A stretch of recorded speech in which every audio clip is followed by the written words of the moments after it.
Assalamu alaikum. Hello friends, how are you? Welcome back to our new video. In this video, I am going to show you how to put an image inside a triangle shapes in Word. Let's get started. At first, we have to open a Word document. Then we go to the Insert menu and click Shapes option. Then create a triangle shape. Then draw it. Then resize the shape and click the shape and go to the format menu. Then click shape fill option and choose picture option. Then click from file.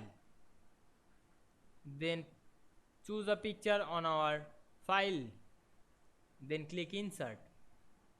Now we can see here we put an image inside triangle shapes, but this is not perfect.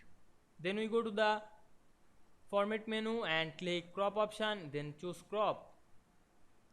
Then we crop the picture on this triangle.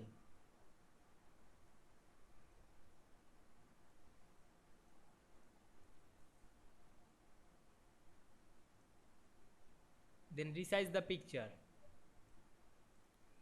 Now we can see here we put an image inside a triangle shapes very easily. I hope you enjoyed the video. Please like, comment, share and subscribe my YouTube channel.